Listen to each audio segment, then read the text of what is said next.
Assalamualaikum warahmatullahi wabarakatuh.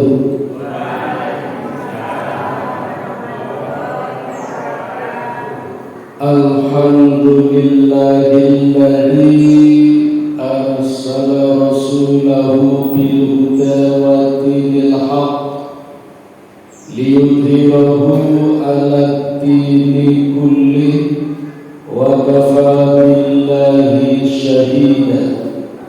Asyhadu an la ilaha illallah wahdahu la syarika lahu wa asyhadu anna Muhammadan abduhu wa rasuluhu la nabiyya ba'dah. Bapak Ibu, saudara-saudara, nyuwun pangapunten atas keterlambatan saya.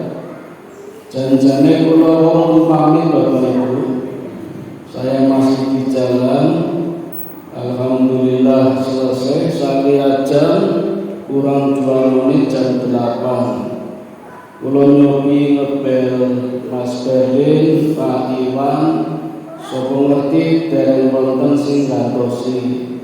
Kula pun pesen cari cadangan siap-siap kok menawi kula mboten saged. Ing prasane mboten penak kula. Kunti amanati sesasi pisan, sasi ngajeng dereng kawan saged nyobi tau bumi. Terus dereng wonten, terus malih wonten rapat hukum bahas napa niku? Ajar bahas menggaji saya napa niku? Amin. Jadi mohon maaf kalau sudah terlambat beberapa menit. Apa tadi Bapak Ibu? Ini rampungnya tetap jam 09.00 atau jam 12 nih? Jam 12. Ini ngapunten Bapak Ibu, malam ini saya belum bisa memenuhi janji saya melanjutkan materi kisah-kisah Nabi. Nanti jam 12 tak jedek, paling pengen ngrungokke cerita Nabi. Dengan ngrungokke kula sing gampang piyambak. Insyaallah mangkene pun kenangan Ramadannya mulai sudah membekas, sudah menjadi kebiasaan. Saya ingin mengajak Bapak Ibu merefleksi aktivitas Ramadan kemarin, di mana bulan Ramadan sudah cukup lama meninggalkan kita, sebulan lebih. Tapi kita tetap berharap mudah-mudahan amalan-amalan kita di bulan Ramadan kemarin tetap membekas di hati kita tetap sejuk, bisa merasakan nikmatnya, indahnya beramal di bulan Ramadan kemarin.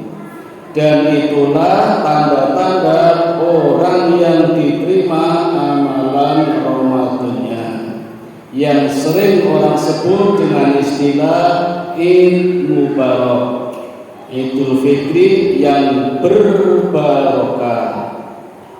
Jadi kata barokah Bapak Ibu manakala menjadikan kita lebih taat kepada Allah.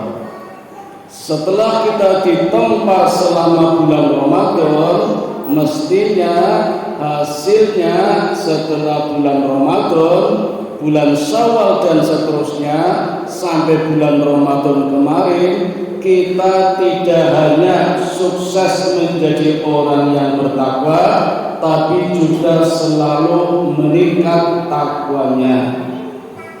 Itulah sebabnya mengapa Rasulullah SAW selalu berpesan, khususnya kepada bapak-bapak, kepada laki-laki yang nanti harus menyampaikan kepada para istri. Kalau Nabi Muhammad SAW di setiap khutbah Jumatnya senantiasa mengawali dengan firman Allah yang ada di dalam surat Al-Imran, surat yang ketiga ayat 102. A'udzu billahi minasy syaithanir rajim. Ya ayyuhalladzina amanu taqullaha haqqa tuqatih wa la tamutunna illa wa antum muslimun.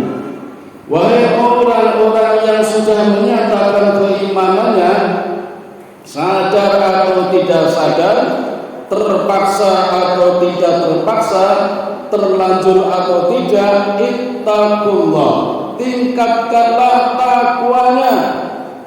Allah tidak mengatakan bertakwalah, tapi tingkatkanlah takwanya. Ini kabar baik buat kita, Pak, Bu. Kalau Allah mengatakan tingkatkanlah takwanya, berarti kita sudah menjadi orang yang bertakwa. Cuma disuruh meningkatkan. Apalagi kemarin kita sudah ditempa sebulan penuh, yang kalau susah kita menjadi orang yang bertakwa, maka sekarang setiap sepekan, setiap hari Jumat, khotib selalu mengajak ittaqullah, tingkatkanlah takwanya. Karena takwa itu tidak akan pernah selesai, Pak. Takwa itu ibarat terminal transit. Kalau takwa sebagai tujuan bulan Ramadan kemarin itu terminal pemberhentian. Sekarang takwa sebagai terminal transit, berhenti hanya sementara untuk melanjutkan perjalanan berikutnya. Jadi diharapkan kita takwanya semakin jauh, tidak semakin dekat. Kalau semakin dekat berarti kembali lagi seperti semula. Apalagi kita akan melakukan perjalanan yang sangat tinggi, maka harus lebih tinggi. Kalau lebih rendah berarti tidak meningkat takwanya. Seberapa sih tingkatan takwa? Bapak Ibu, kata takwa di dalam Al-Quran disebut oleh Allah sebanyak 115 kali. Kalau saya katakan takwa itu bertingkat-tingkat, boleh jadi takwa itu ada 115 tingkatan. Dimanapun kita berada di tingkatan yang mana, mungkin panjenengan ada yang tingkat 10, Bapak ada yang tingkat 15, masih ada yang tingkat 5, berapapun tingkatannya, Allah mengatakan ittaqullah, tingkatkanlah ketakwaannya. Dan ini penting Bapak Ibu. Makanya setiap Jumat khotib selalu memotivasi agar selalu meningkat, evaluasi meningkat terus sampai ketemu bulan Ramadan lagi. Karena jaminan orang masuk surga hanyalah orang yang bertakwa. Nah, seperti apa sih orang yang bertakwa? Di dalam Al-Quran Bapak Ibu, sedikitnya ada 2 ayat. Yang pertama ada di dalam surat Al-Baqarah, surat yang kedua, ayat yang kedua. Takwa yang kedua ada di dalam surat Al-Imran, surat yang ketiga, ayat 133. Jadi dari 115 takwa tadi Bapak Ibu, itu kalau dikelompokkan menjadi 2. Takwa yang memiliki dimensi rohani dan takwa yang memiliki dimensi insani, yang para ulama sering menyebut dengan istilah hablum minallah, hablum minannas. Dan ini harus seimbang Bapak Ibu. Sedikit saja tidak imbang, apa yang akan terjadi? Dhuharul fasadu fil barri wal bahri bima kasabat aydin nas. Terjadi kehancuran di muka bumi, di lautan dan di daratan akibat ulah tangan manusia. Bagaimana cara mengatasinya? Hablum minallah wa hablum minannas. Menjalin hubungan baik dengan Allah secara vertikal, menjalin hubungan baik dengan sesama makhluk secara horizontal. Itu 2 dimensi takwa. Nah, salah satunya saya tunjukkan Bapak Ibu ada di dalam surat Al-Baqarah, surat yang kedua, ayat yang kedua. Di sini ada kata takwa yang pertama kali digunakan oleh Allah. Ayat lengkapnya, "Dzalikal kitabu la raiba fihi hudan lil muttaqin." Demikianlah kitab Al-Quran yang jangan diragukan lagi kebenarannya. Kebenarannya benar-benar benar. Tidak ada cacat, tidak ada salah. Allah sendiri yang menurunkannya, Allah sendiri yang menjaganya. Lihat surat Al-Hijr ayat 9. Inna nahnu nazzalna dzikra wa inna lahu lahafidun. Sesungguhnya kata Allah, kami yang menurunkan Al-Quran dan kami yang menjaganya. Maka bersih dari kesalahan, kebenarannya benar-benar benar. Maka jangan diragukan lagi. Hudal muttaqin, petunjuk bagi orang yang bertakwa. Jadi kalau kita ragu dengan kebenaran Quran, maka kita akan jauh dari hidayah. Semakin kita ragu dengan kebenaran Al-Quran, semakin jauh pula hidayah yang Allah berikan kepada kita.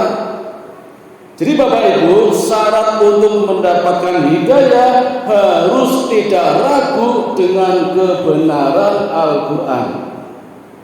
Lalu bagaimana caranya agar kita mendapatkan hidayah dari Al-Quran, Bapak Ibu? Kita dapat melakukan, mengerjakan, menjalankan aktivitas, berkomunikasi dengan Quran dengan 5 cara. Panjenengan Bapak Ibu tidak boleh pilih, harus semuanya, tapi bertahap. Tahapannya apa saja Bapak Ibu? Tartil, tadarus, tilawah, tafakur, tadabbur. Kalau kemarin di bulan Ramadan, mungkin kita baru pada tahapan yang pertama, tahapan tartil. Maka Bapak Ibu bertekadlah, berniatlah besok di bulan Ramadan tahun depan harus meningkat pada tahapan yang kedua, tadarus. Kalau bulan Ramadan kemarin kita sudah pada tahapan tadarus, maka bertekadlah bulan Ramadan tahun depan kita naik pada tahapan yang ketiga, tahapan tilawah.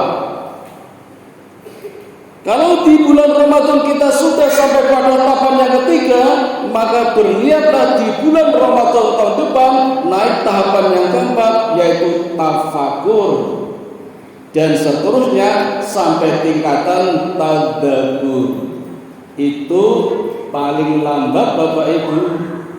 Kalau bisa setiap sepekan, setiap Jumat, sesuai dengan firman Allah, ittaqullah, bertakwalah, tingkatkanlah takwanya dengan cara mendapat hidayah. Bagaimana bisa mendapatkan hidayah?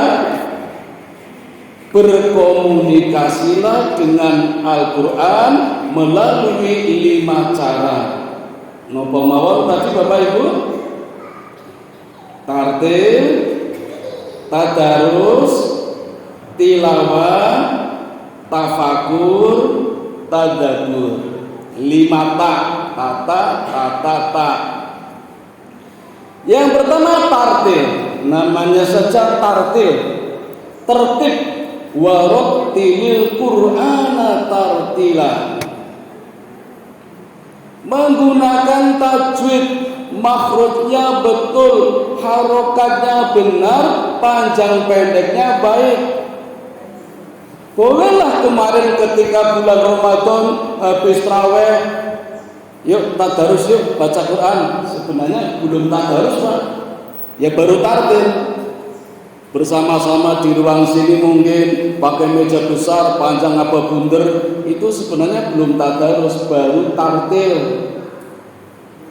Baik, bagus Bapak Ibu, bagus. Itu tahapan pertama itu. Tetapi harus benar tajwidnya, panjang pendeknya. Kenapa? Bapak Ibu, di dalam Quran, inilah hebatnya Quran ini. Kalimatnya sama saja, maknanya berbeda. Apalagi panjang pendeknya salah, apalagi harokatnya tidak benar, wong titiknya beda saja Pak, artinya beda. Adik-adik, huruf Fa titiknya berapa? Oh, yang jawab ibu-ibu satu. Kalau titiknya dua, Qaf. Kalau titiknya dihilangkan, Waw. Sekarang kita terapkan surat Al-Asr, wal asri, demi masa, demi waktu. Sekarang diganti fa, fal asri, artinya beda. Maka waktulah, kan beda artinya. Atau diganti qaf, qol asri, berkatalah waktu asar, beda lagi. Maka titiknya salah, jadi salah maknanya. Jangankan ya titik salah, panjang pendek harokat, kalimatnya saja sama, maknanya beda Bapak Ibu. Makanya ayat pertama yang Allah turunkan kepada Nabi Muhammad sallallahu alaihi wasallam yang disampaikan oleh malaikat Jibril adalah surat Al-Alaq, ayat yang pertama, Iqra, bacalah. Apa kata Nabi? Nabi bilang kepada Jibril, ma'ana biqori, saya tidak bisa membaca. Kata Jibril, pokoknya baca, gak paham, gak apa-apa, yang penting baca. Ini C1, kalau di dalam dunia pendidikan, Bapak Ibu yang kebetulan guru mesti tahu C1. Jadi masih tahapan membaca, walaupun gak paham. Iqra, bismi rabbikal ladzi khalaq, khalaqal insana min 'alaq. Iqra, ada iqra lagi. Tulisannya sama, jumlah hurufnya sama, panjang pendeknya sama, tapi artinya beda Bapak Ibu. Sama-sama bacalah, tapi iqra yang kedua di ayat berikutnya tidak cuma membaca, tidak cuma memujikan huruf. Iqra yang ayat berikutnya dalam surat yang sama artinya bacalah tulisan-tulisan alam ya Muhammad. Apa itu matahari, apa itu bulan, apa itu alam. Yang sekarang menjadi IPA, menjadi IPS, menjadi pengetahuan, dan kita bisa baca tulisannya. Itulah mana Iqra yang kedua, C2. Tulisannya sama, maknanya beda. Maka kemarin yang sudah sampai tahapan tartil Bapak Ibu, kita tingkatkan. Nah, tartil itu sendiri Bapak-bapak ada dua. Ada tartil am, ada tartil khos. Kalau tartil am itu yang sering dibaca imam ketika menjadi imam sholat jamaah, atau ketika kemarin bulan Ramadan yang kita beri nama tadarus, itu murotal namanya. Itu lebih mudah. Yang lebih sulit itu yang tartil khos, karena menggunakan seni baca Quran. Insya Allah pahalanya lebih besar, karena lebih sulit. Allah Maha Indah, Innallaha Jamil wa innallaha yuhibbul jamil. Allah lebih cinta kepada keindahan. Maka di dalam membaca Quran dengan keindahan Allah lebih suka. Dan dengan keindahan inilah harus menggunakan rumus. Ada 8 macam lagu, dan ini harus disampaikan dalam satu paket. Mulai dari Bayati, Soba, Hijaz, Nahawan, Shika, Ros, Jiharga, Romul. 8 rumus dengan 4 tingkatan tangga nada. Qorob, Nawa, Jawab, Jawabul Jawab. Karena sulitnya inilah maka kadang orang lebih suka memilih yang tartil am. Kalau tartil am Pak, cukup satu rumus dari 8 tadi, pilih yang mana.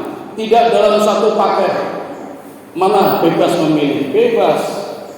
Dan tingkatan tangga nadanya kadang cuma 2. Qorob ada naik, sedang, turun. Nawa ada yang naik, turun. Jawab ada yang naik, datar.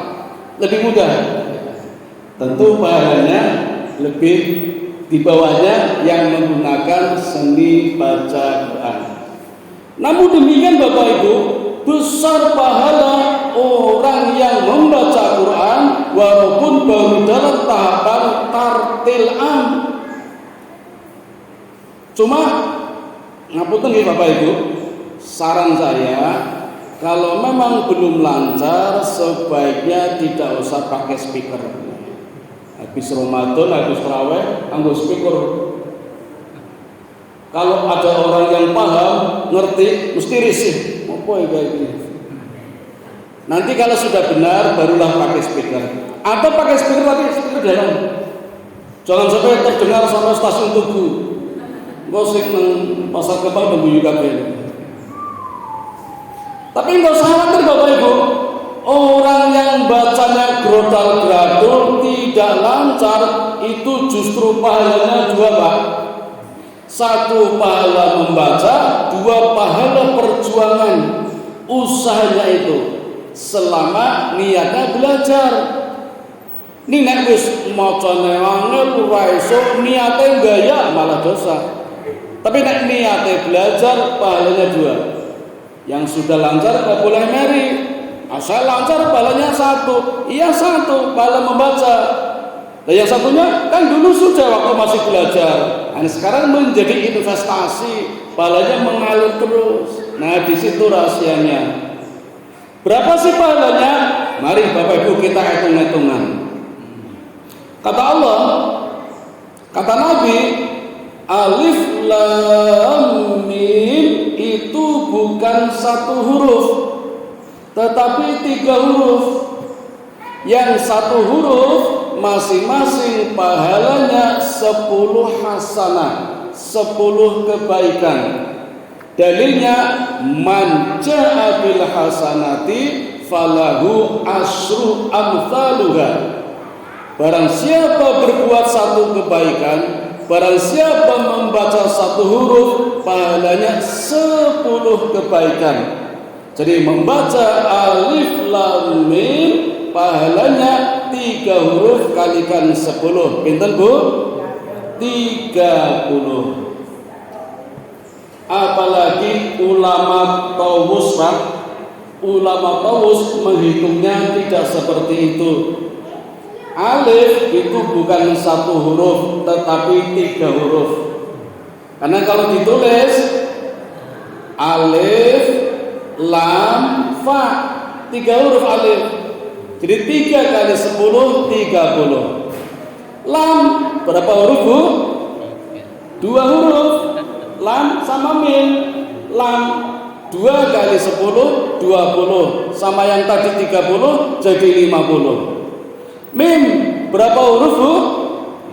2. Mim sama mim 2 kali 10 20. Yang tadi 50 dijumlah menjadi 70. Jadi membaca alif lam mim saja pahalanya sudah 70 menurut ulama tawus. Apalagi membaca bismillahirrahmanirrahim yang jumlah hurufnya 19, kalikan saja berapa itu pahalanya. Dan Bapak Ibu, ketika kita membaca alif lam mim kemudian pahalanya 30 Pak, itu bukan 1, 2, 3, 4 sampai 30, bukan.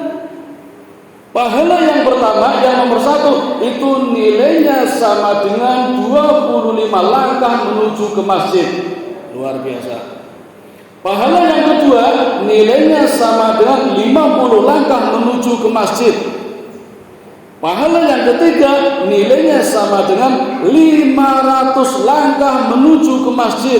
dan seterusnya sampai 30 menggunakan rumus deret ukur. Yang rumus ini dipakai oleh sarjana Inggris bernama Thomas Robert Malthus untuk membandingkan kebutuhan manusia dengan jumlah perkembangan penduduk di dunia. Jumlah penduduk menurut Thomas Robert Malthus berkembang sesuai dengan deret ukur, sementara kebutuhan menurut deret hitung. Jadi makin banyak orang yang tidak terpenuhi kebutuhannya. Makanya Thomas Robert Malthus masuk dalam aliran negativisme yang memandang hidup ini dengan cemas-cemas dan was-was. Padahal kita di dalam membaca Quran, pahalanya, hitungannya tidak menggunakan rumus deret hitung, tapi deret ukur. Yang tiap pahala nilainya tidak sama. Mengatakan Bapak Ibu, pahala orang yang membaca Quran walaupun baru tahapan yang pertama, tahapan C1 atau tartil. Kemarin nih Bapak Ibu, di bulan Ramadan kemarin mungkin baru tahapan 1. Mari kita bertekad selambat-lambatnya tahun depan, syukur malam Jumat depan kita meningkat pada tahapan yang kedua, yaitu tahapan tadarus, belajar dengan cara membaca artinya. Memang tartil tadi Bapak Ibu, walaupun kita tidak paham, cuma membaca saja besar pahalanya. Tetapi kalau kita tingkatkan dengan tadarus, membaca artinya, tidak cuma tambah besar pahalanya, tapi kita juga akan paham artinya, dan dengan paham artinya kita bisa mendapatkan hidayah. Maaf Bapak Ibu, kalau kita tidak paham artinya, kita tidak paham maknanya, sepertinya kita tidak akan paham hidayah yang Allah berikan kepada kita. Jujur saja Bapak Ibu, sehari kita mohon minta hidayah kepada Allah berapa kali Bu? 17 kali. Kan sholat kita sehari 17 rakaat. Di setiap rakaat pasti membaca surat Fatihah. Di ayat ke-6 kita selalu mohon kepada Allah, ihdinas siratal mustaqim. Ya Allah, berilah kami hidayah. Gitu Pak. 17 kali kita sehari minta hidayah kepada Allah, dan Allah langsung memberikan hidayah Bapak Ibu, langsung. Cuma karena kita nggak paham, kita tidak tahu artinya, jadi kita nggak tahu kalau itu hidayah. Sekarang saya tunjukkan apa hidayahnya. Hidayahnya Bapak Ibu langsung dijawab oleh Allah lewat surat yang dibaca oleh imam ketika menjadi imam setelah membaca surat Fatihah. Kan begitu imam waladhdallin, makmum membaca apa Bu? Amin. Itu artinya apa amin itu? Artinya makmum itu aku percayakan kepadamu ya imam. Makanya makmum nggak perlu membaca Fatihah, sudah diwakili imam. Jadi disimak betul apa yang dibaca imam ketika imam membaca surat. Bapak Ibu, makmum nggak perlu membaca Fatihah. Anak mau coba Fatihah kabeh nanti imam salah nggak ada yang bisa betulin. Disimak maksudnya apa? Ngaten Bapak Ibu. Nah kalau sholat sendiri baru membaca Fatihah. Atau kalau mau bijaksana ngaten tak ajari Bapak Ibu. Tak ajari ya, ada dua cara, monggo yang mana? Jadi kalau jenengan takut sholatnya tidak sah karena tidak membaca Fatihah, bolehlah membaca Fatihah, tapi jangan saat imam membaca Fatihah. Nah caranya gini, tapi imamnya harus tahu ya, harus tahu caranya. Membacanya ayat per ayat. Bismillahirrahmanirrahim. Berhenti dulu Pak. Jangan langsung makmum membaca, tapi dalam hati ramelu suruh-suruh, saut-sautan. Alhamdulillahi rabbil alamin. Berhenti dulu, Pak. Mandek sih. Kasih kesempatan makmum maca. Ning makmum baca dalam hati. Satu ayat. Cara pertama. Cara yang kedua, boleh langsung 3 ayat. Bismillahirrahmanirrahim. Alhamdulillahi rabbil alamin arrahmanirrahim. Ada juga yang sering bismillahnya enggak dikeraskan. Kan ada 3 cara nih Bapak Ibu membaca bismillah. Ada yang dikeraskan, ada yang disirkan, ada yang dalam hati. Jadi makmum enggak boleh berperasaan kok iki mame ora maca bismillah ora sah. Baca, tapi mungkin ada yang dikeraskan, ada yang disirkan, ada yang dalam hati. Husnudon saja baca bismillah. Ini ora seru. Nah, jadi ayat berikutnya bisa langsung 3 ayat. Alhamdulillahi rabbil alamin arrahmanirrahim maliki yaumiddin. Berhenti Pak, 3 ayat. Maksimal 3 nggih? Enggak boleh 4. Kenapa? Karena surat terpendek di dalam Quran adalah 3 ayat. Surat Al-Kautsar, surat Al-Asr, 3 ayat. Jadi kalau mau dipotong, disambung tapi dipotong, ya 3 ayat. Berhenti Pak, kasih kesempatan makmum membaca Fatihah. Tapi dalam hati ora diseroke. Kalau pengen suruh jadi imam. Nah caranya gitu. Kalau ragu, kalau sholatnya tidak sah, insya Allah sah Bu. Makmum itu karena nurut mawon, nurut imam. Termasuk doa-doanya sudah diwakilkan imam. Apalagi imam tempatnya di mihrab ini tempat yang paling mustajab untuk berdoa di sini. Jadi jenengan doakan pengen makmum Bapak Ibu di sini. Ini jadi imam loh. Nah jadi makmum ya pasrah aja kepada imam, doanya apa. Yang pengen nyoba ya, makin dulu syarat mriki. Ning rasa kudu main digotong. Nah, itu Bapak Ibu nggih. Jadi membaca artinya biar paham, dan dengan paham itulah kita akan paham hidayah yang Allah berikan kepada kita. Tahapan tadarus. Sekarang tahapan yang ketiga, napa wau Bapak Ibu? Tilawah. Ayatnya ada di dalam surat yang ke-29. Surat Al-Ankabut ayat 45. Utlu ma uhiya ilaika minal kitabi, dan seterusnya. Ayatnya masih panjang.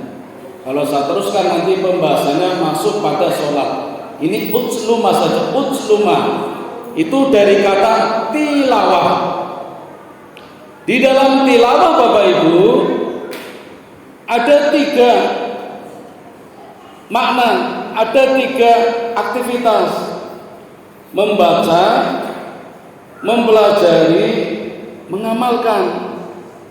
Kita baca ayatnya, kita pelajari artinya, kita amalkan apa yang diartikan dalam ayat itu. Bagaimana cara mengamalkannya? Berpikir. Nah, ketika kita berpikir inilah Bapak Ibu, kita akan menjadi cerdas, akan menjadi paham, akan menjadi pandai, bahkan bisa sukses. Rahasia keberhasilan orang-orang dulu, ulama-ulama besar, ulama berkaliber tingkat dunia, karena sudah mulai pada tahapan berpikir. Mereka semuanya cerdas, tidak ada yang bodoh, karena mau mempelajari apa arti yang ada di dalam ayat itu dengan cara berpikir. Imam Bukhari misalnya Pak, Bu, Imam Bukhari yang menyusun kitab Sahih Bukhari dalam waktu 16 tahun. Pertama kali ditulis di Masjidil Haram, terakhir ditulis di Masjid Nabawi. Itu ada 97 bab, dan setiap bab terdiri dari banyak bahasan hadis. Betapa cerdasnya Imam Bukhari. Imam Muslim juga begitu. Kadang berdua kolaborasi dalam meriwayatkan hadis, maka berdua sering disebut dengan panggilan al-lu'lu' wal marjan, intan berlian. Al-lu'lu' artinya intan. Saya punya murid namanya lu'lu' mufida, intan. Sayang sekali Pak, bapak ibunya manggilnya bukan lu'lu' tapi lulu. Kalau lulu artinya beda, lumpur. Sakit banget. Wong tuanya orang ngerti bahasa Arab, jadi yang undangnya lulu. Padahal lulu artinya lumpur. Kalau yang betul lu'lu' itu intan. Al-lu'lu' wal marjan. Marjan itu berlian. Sirup marjan bungil. Sirup marjan itu artinya berlian. Al-lu'lu' wal marjan, intan berlian. Insya Allah Bapak Ibu, dengan banyak berpikir, mengamalkan, kita bisa menjadi cerdas. Kemudian tahapan yang keempat adalah tahapan tafakur. Kita masuk ke generasi ulil albab. Ayatnya 190, 191, surat yang ketiga Al-Imran. Inna fi khalqis samawati wal ard wa ikhtilafil laili wan nahari la ayatil liulil albab. Sesungguhnya dalam penciptaan langit dan bumi ada tanda-tanda kebesaran Allah bagi orang-orang ulil albab. Siapa ulil albab? Ulil albab adalah satu generasi alladzina yadhkuruna Allaha qiyaman wa qu'udan wa 'ala junubihim wa yatafakkaruna fi khalqis samawati wal ard. Yaitu satu generasi yang selalu berpikir ketika berdiri, ketika duduk, ketika berbaring. Maka Bapak Ibu, tidak ada alasan untuk bersantai-santai, delohom, angop-angop, ngelamun, enggak ada. Karena kita punya kewajiban berpikir ketika berdiri, ketika duduk, ketika berbaring. Berbaring saja kita berpikir Bapak Ibu. Ini tahapan tafakur. Tunggal maling ya. Tahapan yang terakhir adalah tadabbur. Kalau sudah sampai pada tahapan ini Bapak Ibu, kita akan dapat menggapai kemu'jizatan Al-Quran. Bukankah Al-Quran adalah mukjizat terbesar? Kalau tongkatnya Nabi Musa berubah jadi ular, itu mukjizat kecil Bu. Kalau tangannya Nabi Musa dimasukkan ke dalam saku, kemudian dikeluarkan bisa bersinar, sampai Fir'aun mengatakan, silau ya Musa, masukkan lagi tanganmu. Itu masih mukjizat kecil Bang. Kalau Ibrahim dibakar tidak mempan, itu juga masih kecil. Nabi Isa dapat menghidupkan orang mati, masih kecil. Nabi Muhammad telunjuknya bisa membelah bulan menjadi dua, itu masih kecil. Ternyata Bapak Ibu, mukjizat terbesar adalah Al-Quran. Dan kita dapat menggapai kemukjizatannya kalau kita sudah mencapai pada tahapan yang namanya tadabbur. Bagaimana caranya? Quran yang kita baca, terutama di dalam sholat, menjadikan sholat kita khusyuk. Jujur mawon Bapak Ibu, sholat khusyuk janjane syarate kathah. Saya tunjukkan yang mudah saja nih yo angel. Mocone alon-alon, mboten cepet-cepet, surate dawa-dawa. Angel nggih. Jadi selama kita salate mocone cepet-cepet, surate pendek-pendek, ngapunten mungkin belum bisa masuk dalam kategori salat khusyuk. Ya salat khusyuk, tapi versi kita. Kalau versi Nabi Muhammad sangat jauh sekali. Nabi Muhammad sholat, kita sholat kok beda nih pengaruhnya. Nabi Muhammad tahajud, kita juga tahajud, kok beda ya pengaruhnya. Nabi Muhammad taraweh, kita taraweh, kok beda ya pengaruhnya. Karena mungkin sholatnya, caranya, bacaannya beda. Kita kalau taraweh 11 rakaat, mocone misalnya Al-Kautsar, Al-Ikhlas, Al-Asr. Nabi Muhammad Bapak Ibu, rakaat pertama 100 ayat, rakaat kedua 100 ayat lagi, rakaat ketiga 100 ayat lagi. Jadi 11 rakaat berapa ayat? 1100 ayat. Jadi 6 hari sudah khatam 1 Quran. Yo, mau kenapa-napa Bu, nggak usah kecewa. Insya Allah dapat pahala, ada pengaruhnya, tapi ya tidak seperti Nabi Muhammad Sallallahu Alaihi Wasallam. Orang yang paling sempurna takwanya, yang menjadi panutan kita. Tapi setidaknya Bapak Ibu kita tetap berusaha meniru dan mencontoh Nabi sebagai suri teladan kita. Maka tadi Bapak Ibu yang dapat kami sampaikan, mohon maaf saya tidak bisa sampai jam 12 malam. Sampai diri saja. Dan kalau sekiranya Bapak Ibu belum puas, monggo dilanjut sampai jam 12 malam waktu penopo, belum tahu langsung. Ini baru parameter takwa yang pertama yang ada di dalam surat Al-Baqarah, surat yang kedua, ayat yang kedua. Insya Allah di pertemuan berikutnya akan saya tunjukkan ciri orang yang bertakwa yang kedua yang ada di dalam surat Al-Imran, surat yang ketiga, ayat 133.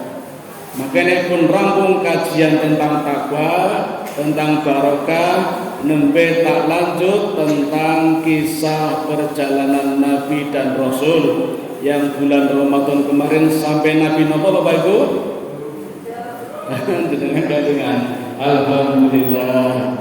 Selanjutnya nanti Nabi Syuaib alaihi salatu wassalam. Ini boten jadi insyaallah.